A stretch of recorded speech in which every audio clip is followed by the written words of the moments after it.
Today on Investigate TV Plus, pilots face an invisible threat in the sky that's happening more often. I'm T. Chappelle. And I'm Lee Zurich. We examine how severe turbulence could reroute your next trip and what airlines are doing to protect passengers. Now what we're seeing is the first sign of turbulence. You jump immediately to, okay, this could get really worse.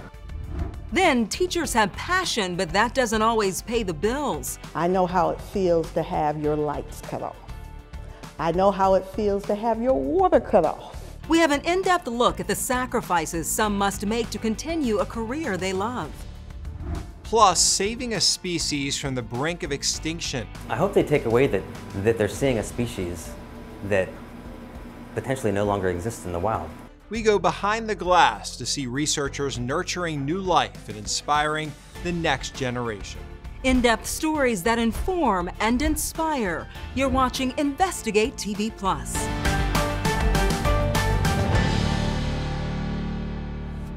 Chances are, if you've flown on a plane, you've felt turbulence. Sometimes it's a few bumps, other times it can turn into a rocky ride. In 2021, the National Transportation Safety Board said turbulence is a major cause of injuries to crew and passengers, and research finds air travel is getting bumpier. Reporter Kristen Crowley investigates how unpredictable and potentially severe turbulence could impact your next trip. Without notice, the plane shook and then it went into a sudden drop. It can violently shake an airplane. My life flashed before my eyes. I was scared. Putting crew members and passengers at risk. And there was lights. People were holding on to lights because it fell into their laps. My mom wasn't buckled, and so I turned to my right and I saw that she hit the ceiling and she hit the floor. But turbulence can cause more than just a bumpy ride. In some cases, people get seriously hurt. I saw a handful of people with lacerations on their head and blood dripping down. A 2021 National Transportation Safety Board report found between 2009 and 2018, turbulence accounted for a third of all accidents on larger commercial airlines, and a majority of passengers seriously injured were not wearing seatbelts. Just imagine getting on your local Carnival roller coaster ride, taking the seatbelt off, and saying, yeah, I'll hold myself in. You won't. Captain Dennis Tazier is a spokesperson for the Allied Pilots Association and has been a pilot with American Airlines for over 30 years. It was not a rare event to come into turbulence. It was all discomforting. Ride's getting a little choppy, you spill your coffee, let's get the seatbelt sign on. But in recent years, he says he's noticed an increase in frequency and intensity of turbulence. Now what we're seeing is the first sign of turbulence. You jump immediately to, okay, this could get really worse. That sounds like perhaps a panicked attitude, but it's not. It's one based in reality. Tazier is right. A recent study shows there has been an uptick in severe turbulence, but to understand the increase, it's important to know how the disturbances in the air work. Turbulence can strike when a plane flies through sections of air that are changing in direction and speed. You're going way up north and coming back down here because there was huge storms right here. Pilots know thunderstorms and mountain ranges can create turbulence, so they can usually avoid it. But there is an invisible form known as clear air turbulence, and it's difficult to predict. The tricky thing about that is that satellites can't see it, but what satellites can see, and they have been monitoring since the 1970s, is the jet stream, the shape and structure of the jet stream. Airplanes can fly within the jet stream to boost speeds and reduce travel times, but Professor Paul Williams at the University of Reading in England says that's where a majority of clear air turbulence occurs. He co-authored a study that found between 1979 and 2020, there was a significant increase in severe turbulence over parts of the US and the North Atlantic, one of the world's busiest flight routes. I'm saying there's 55% more turbulence in the atmosphere. Doesn't necessarily mean there's 55% more turbulence on flights, because Pilots are really experts at avoiding turbulence, and they've been getting better at doing that over the past 4 decades. Williams says the increase in severe turbulence is consistent with effects of climate change. He explains CO2 emissions have impacted temperatures across the jet stream. It is that north-south temperature difference that drives the jet stream in the first place. A stronger temperature difference means a more strongly sheared jet stream. And says encounters with this type of turbulence could become more common. I think the main expectation is that for every 10 minutes you've spent in turbulence in the past, that could be 20, 30 minutes towards the end of this century. The Federal Aviation Administration is working to modernize its pilot reporting system, which tracks turbulence, while Delta and American Airlines are using crowdsourcing apps among pilots. They had us on a most crazy route. That's what Captain Taser uses, and he showed us how it works. It's Google Maps for the potholes in the sky. Taser says the tech allows pilots to record when and where they hit turbulence and its intensity. This orange is moderate turbulence, and this red, severe turbulence. Giving other pilots in the air a heads up about the turbulence their radars can't detect. It also automatically records turbulent air when the iPad shakes. It's extraordinarily accurate. And knowing that I'm not just looking at a report someone typed in, it's their iPad and it's shaking. Other pilots can see those reports of turbulence and decide if they need to make any route adjustments to avoid it. I don't get on a flight where I don't see the first officer bring it up, or one of us is crowdsourcing, even on a clear, wide open day. And in cases where turbulence cannot be avoided and it leads to injuries, there were several other people that hit their head. When we landed, paramedics came and they were wheeling people out. First responders say you should stay seated so crews can quickly treat those in need.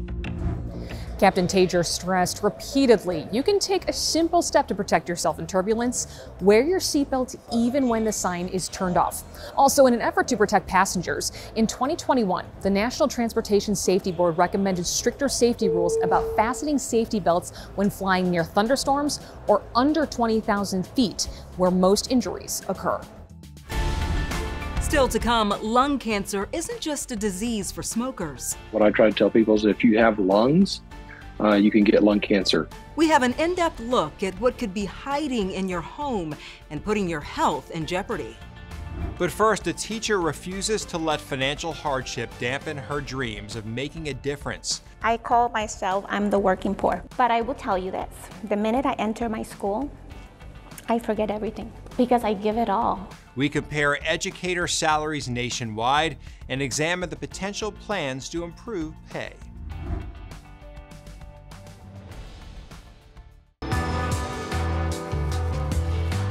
Teachers touch the lives of millions every day and help shape the future of our country. But despite progress to raise their pay, there are concerns it's not enough. The National Education Association says when adjusted for inflation, teachers are making $3,600 less on average than they did 10 years ago. During the 2020-21 school year, about 1 in 5 K-12 teachers had jobs outside their school system, even though they spent an average of 52 hours a week on school-related activities. Reporter Sharon Chen shows us the lengths some teachers must go to stay in the classroom.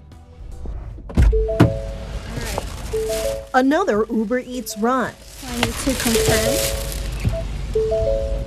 This is what Paula Ramirez does in her spare time. This is the best kit yet. She also sells essential oils, A dot behind your ears. tutors, and teaches dance. But her full-time job is teaching. I've always wanted to be a teacher. Unfortunately, it's a career that isn't exactly paying off. Yes, I am struggling. I am struggling. A struggling teacher of Spanish and math for Kansas City Public Schools. We're not getting paid as we should. And on top of all that, she's a mom, a single mother of 2. It's like a vicious cycle. Yes, I can do Zumba, I can teach salsa, I can tutor to other students, but that's time away from my 2 girls. I know how it feels to have your lights cut off. I know how it feels to have your water cut off. Sandra Days is with the Kansas City chapter of the Teachers Union, the American Federation of Teachers. She knows all about teacher pay. I hear the struggle all the time, and I know of the struggle. Day says from a new teacher to one of even 5 years of experience making an average of $50,000 a year, paychecks in KC just don't go far. Your first check goes to your rent. Your second check goes to your student loans and your utilities. Missouri education leaders admit teacher pay is a problem. I'm Paul Katnick. I'm the Assistant Commissioner for the Office of Educator Quality. When it comes to teachers in the classroom, there's a serious shortage in Missouri. It basically comes down to several things. One of them is pay. Pay, which according to state law is required to be at a minimum of just $25,000 a year. So starting pay in the state of Missouri, we have the distinction of being pretty much at the bottom. As in second to last. 50th when compared to other states, including the District of Columbia. The average first-year teacher salary in Missouri, just over $34,000 a year. In fact, all 8 states surrounding Missouri are higher. And so attracting teachers to the state of Missouri is a real challenge when you can't pay them like other states can. Katnick says there is legislation to permanently boost pay with the goal of raising base pay to $60,000. But it is work in progress. There's going to have to be, I think, successive years of continuing to work at it and trying to make it to where our teachers can do one thing, and that's teach. All right. Until then, Paula has to put in extra hours at extra jobs. I call myself, I'm the working poor. Galleta. Literally working to teach. Galleta. A daily struggle, but all forgotten just to do what she loves. But I will tell you this, the minute I enter my school, I forget everything because I give it all. During the 2021-2022 school year, the average annual salary for K-12 teachers was just over $66,000. New York, Massachusetts, and California paid the highest at an average of more than $85,000, while teachers in West Virginia, South Dakota, and Mississippi earned an average of $50,000 or less. Still to come, a lung cancer patient shares her struggle to get a diagnosis in hopes of saving others. I'm sitting here at this table talking to you. I'm still not a candidate for lung cancer screening. Plus, the steps non-smokers can take to protect their respiratory health. Our in-depth coverage continues. You can get connected to InvestigateTV Plus on all social media platforms.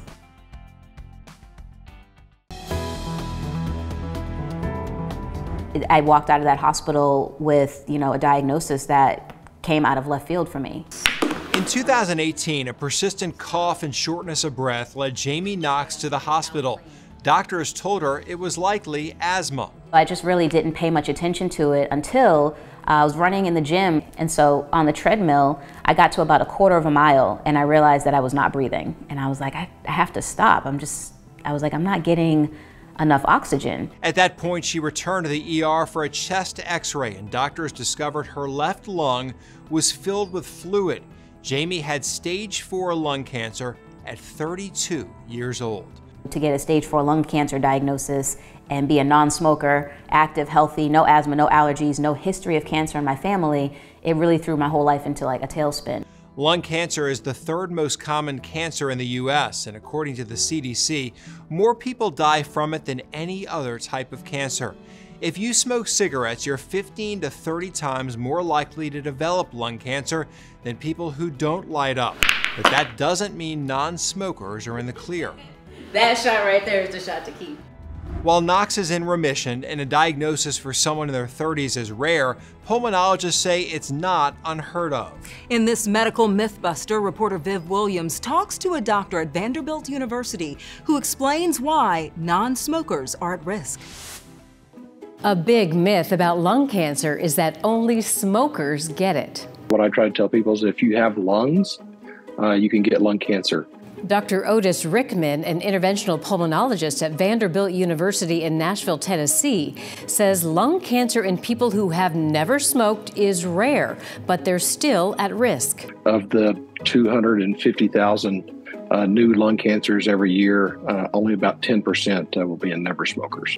Rickman says while smoking is the #1 cause of lung cancer, it's not the only cause. One of the hidden ones is radon. So radon is a radioactive gas that builds up from breakdown of uranium. He says you can't see or smell radon, which can seep from the ground into your home. The U.S. Environmental Protection Agency website notes that radon is the second leading cause of lung cancer behind smoking, and that 1 out of 15 homes has a radon level that should be reduced. So how do you know if your home has high radon levels? Big box stores and hardware stores sell test kits. If that test is positive, then you may want to get a professional to come out and install equipment to reduce levels. Other lung cancer risk factors for non-smokers are exposure to secondhand smoke and family history. Rickman says if you're a non-smoker who grew up with smokers in your home, worked in smoky bars or restaurants, have family members who had lung cancer, or have high levels of radon in your home, talk to your doctor and I know that I'm a never smoker, but would lung cancer screening work for me? For people at increased risk, Rickman says screening with CT scans may help detect lung cancer while it's still curable. With this Medical Mythbuster, I'm Viv Williams. The EPA website has information about radon, including areas of the country known to have a lot of it, how to test for it, and what to do if levels in your home are high. Just go to EPA.gov and search the term radon. You can also check the American Lung Association's website to see if you're eligible for a lung cancer screening. Or in Jamie Knox's case, her doctors tested for cancer biomarkers, which are genes, proteins, and other substances that can help determine if a person might be at a higher risk for certain types of cancer. Even me today, I'm sitting here at this table talking to you, I'm still not a candidate for lung cancer screening. I still wouldn't be considered a candidate. And my sincere hope with this interview is that if I can just get at least one person to go ask their doctor about screening or biomarker testing, then it was all worth it. Coming up, an in-depth look at the fight to save a species from extinction. Breeding them in captivity is keeping basically these populations viable and ongoing while we try to figure out how to get them back into the wild. How these tiny animal ambassadors are teaching people the importance of conservation.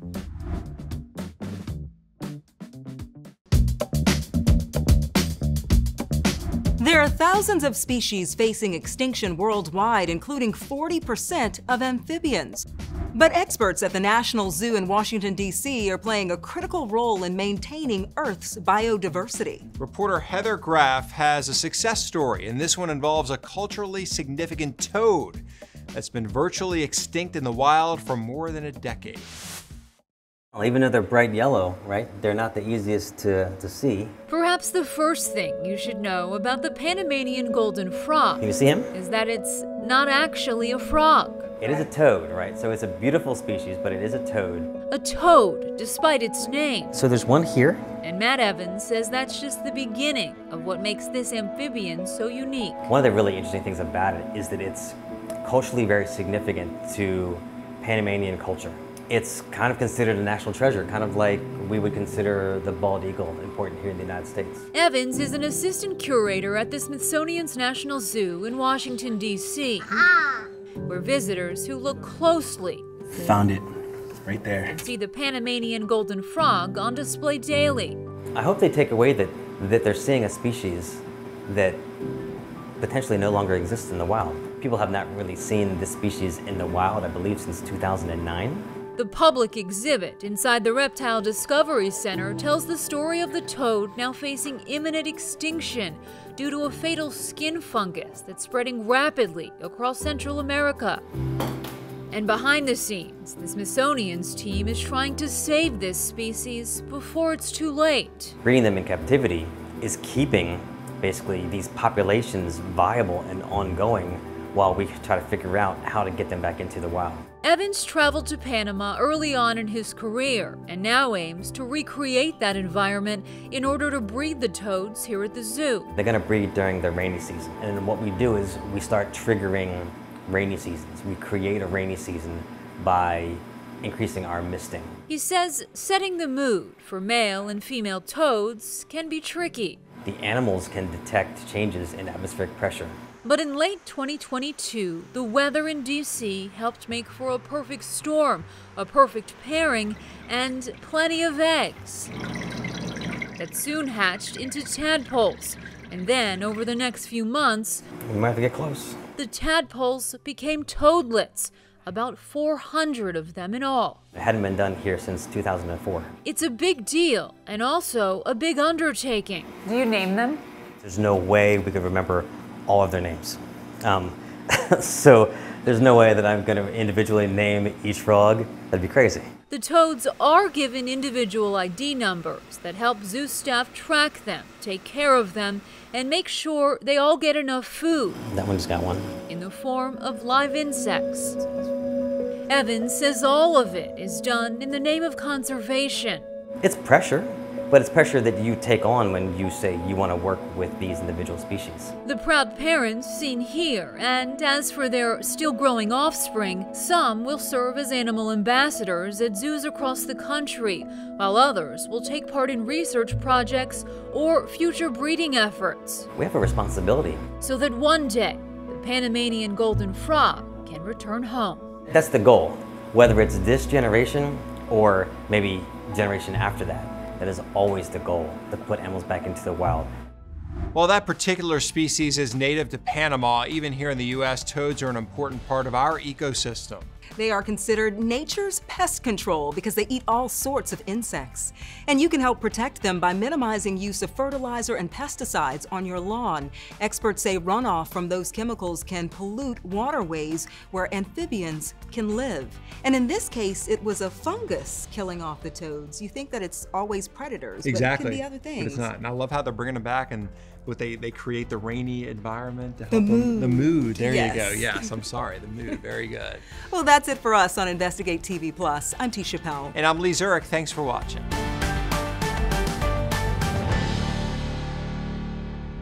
Next time on Investigate TV Plus, medical malpractice in the U.S. military. This was him the morning of his surgery, and this is how they returned him to me. The sad part about this case is this procedure could have been stopped at any moment with no harm to this child.